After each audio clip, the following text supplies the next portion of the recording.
Before I start, I just want to let you guys know that I do have a Patreon up now, and I can't send the link because I don't have 200,000 subscribers, so I'm just going to leave a link for you guys on the screen. It's just patreon.com/taco de muerte. And you basically get access to and sketchbook pages and the access to sweet treats from my comic, my upcoming comic, and the preview of the upcoming page. So thank you so much for supporting me if you do. Thank you, goodbye, and enjoy the video. So today I wanted to talk about original characters because I feel like I don't know, it's just something that's kind of something I've been thinking about, and I've been wanting to make another speed paint video, but I was like, well, I don't know what to make, so I decided to make a video on what I've wanted to talk about, for a while. Now I know I'm not the only one, but I don't know if you noticed, but I don't really have original characters or OCs because I don't know, I'll get into that, but it's not that I don't have original characters, but it's that I have so little of them. Like, I think I have a total, I can literally count in my hand how many I have. I think it's like, oh, hold on, like probably eight OCs, maybe 11, and that's like in the span of like years, so that's not really much. But original characters is something that I think is kind of making a comeback. I mean, it's not like it was never popular or something that people enjoyed, but I think now, or usually around the holidays or summer, because more people have time to draw, a lot of people tend to like make a lot of original characters and make videos on it. And I think now with social media, it's very easy to share ideas about original characters and for people to get attached to them. So yeah, like people can have little ideas and art sessions and with their friends and they draw each other's OCs and stuff. So I feel like it's almost like a preferred way of expressing yourself, I guess, if that makes sense. Like I see speed paints of people talking about it, like, oh, all about my OC and that, and I don't really think anything of it. I'm not like against it. I don't know why anyone would be, but it makes me think about myself. Like, I notice, like, why don't I have or OCs that I care about to that degree, or like, why don't I have OCs? Because I think I tend to have this idea that I need to have original characters, or that I'm not really expressing myself to my full potential if I don't have OCs.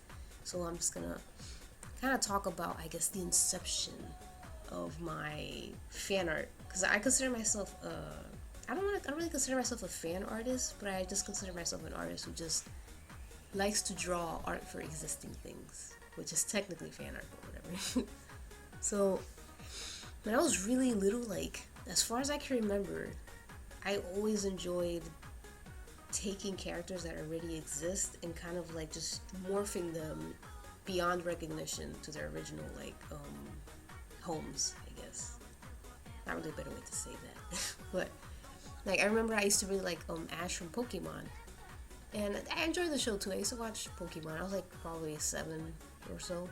And like I used to this is embarrassing talking about it now, but I used to like Pokemon, but I used to be obsessed with the Powerpuff Girls. So what I did was I took Ash Ketchum, and I kind of de-aged him. Like I shrunk him to be a preschooler, like the Powerpuff Girls were. And I used to draw them like all the time together. Like I had this headcanon that Ash was like really cool. He was like the professor's fourth child, and I used to always when I watched the opening of the Powerpuff Girls, I would imagine Ash there with them, and it was like I don't know why I did that, but it was so exciting to me. Like, and I would draw him like all the time with them, and I would even have this catchphrase for him, which I don't think I'm gonna mention because it's just so embarrassing. I was a kid, but yeah, I had so much fun. I would even put him in I would just put Ash in different universes, like Dragon Ball Z universe, Powerpuff Girls universe, and he was obviously the most powerful one in every universe because I love him. I even had him in the Sailor Moon universe. Like I would just imagine him all the time there. It was like a self-insert, but with an already existing character. Like ever since I could remember, as far as back as I could remember, that was like the first fan like character that I kind of liked so much, I I just drew him and changed his personality completely from the original like show he's from. Like I don't remember like ever having OCs ever. Like as far as back as a kid, I don't know. This is weird. Then there was when I was in middle school, I got obsessed with Naruto, but I still really liked the Powerpuff Girls for some reason. Like they were just I had everything with them. I had the book bags.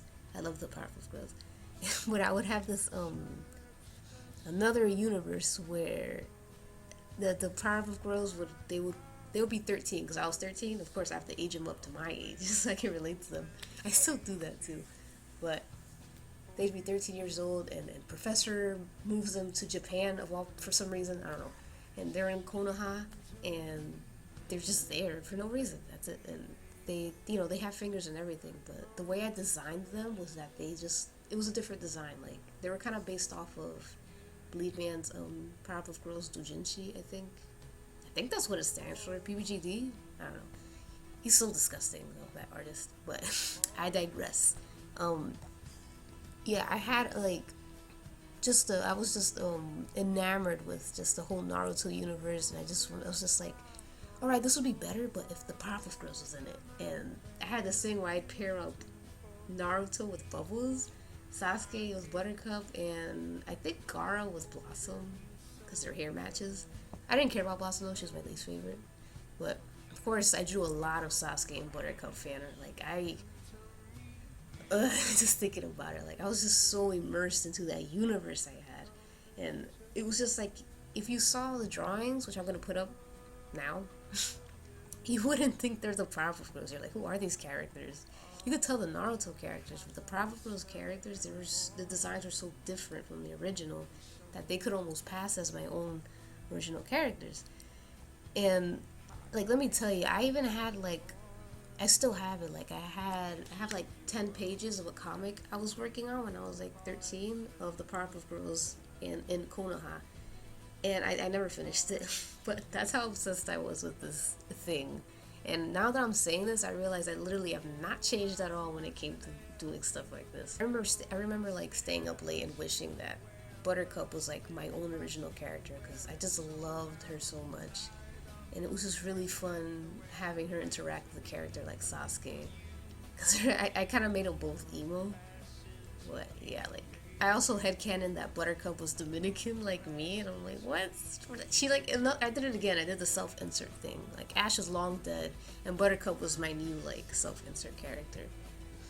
But yeah, it wasn't until middle school around that same time that I started to make my own characters that I actually really cared about. Like, I had 3 original characters. Their names were Scully, Ray, and Gemu, and 2/3 of them were pretty much rip-offs of characters from a comic called Death Brigade, and it's by an artist named Demi Lover, and I loved her OCs so much. Like, there was a character called Kami and Demi, and I'm like, oh, these characters are so cool. But even at my age, my young, ripe age, I felt like it was so inappropriate to like just do what I do with the Powerpuff Girls and stuff, so I just made my own OCs. Because I also saw, wow, she made her own characters and everyone likes them and she's popular. Maybe I could do the same thing. So yeah, I did that, and it was probably the best times of my life, to be honest. Like, I would spend like hours just working on like stories for them and just bouncing ideas off with my friends on DeviantArt and RateMyDrawing.com. That was a fun place. You know, before I scribbled, was Rate My Drawings. Yeah, but then, you know, I started to get obsessed with the Jonas Brothers, and they ended up taking over, and, you know, I started to do like a mix of my OCs and then the Jonas Brothers show, and I don't know, it always just sounds crazy.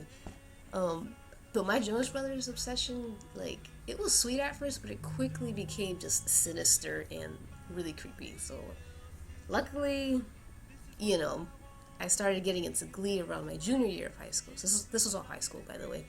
During my junior year of high school, I started watching Glee, and I just, like, drew so much. I think I probably squeezed in, like, 4 years worth of improvement because that's how much I drew them.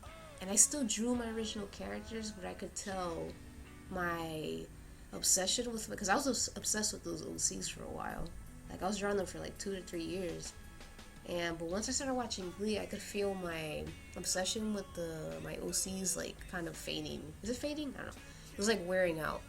And I just drew Glee, and I myself felt pressured to make my own original characters because I was like, Janelli, you can't just draw fan art for the rest of your life. You've been doing that since you've started drawing. And so I made this character who was a cheerleader, and then one character who was like a punk rocker. And it was okay, like, they were fun, but I could tell I was just doing it because I felt like I had to do it.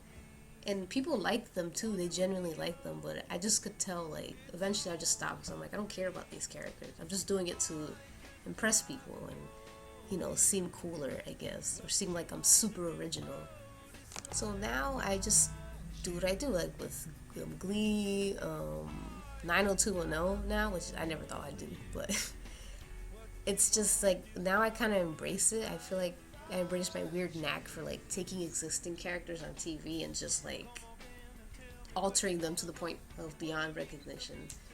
Like, it's just, what's there to be ashamed of? People do it all the time. Like Teen Wolf, the series based off the movie. God forgive me, but 50 Shades of Grey was basically Twilight fan fiction. Recently, Riverdale, it's basically just the Archie comics, but someone said, oh, I like Archie, but I like dark shit too. I'm just gonna mix that together. And I'm like, that's exactly what I do. So I think that's why I like the show so much, because it's just so unapologetically like a fan thing. It's fan art basically. What I want you guys to get out of this video is that don't be pressured to make your own OCs or huge, like, I don't know, a magnum opus of original characters. Like, don't worry about that. Like, you want to draw Marceline fucking working at Chipotle's? Fucking do that. Who gives a shit? Like, I'll fucking read that. I'll read it. I'll buy it. I'll support you. Because it'll become so niche, that fan art, that people are going to really appreciate the passion and creativity that you put in your work. And that's how I feel with my work right now. So just keep drawing, be brave, and I'll see you in the next video. Thank you.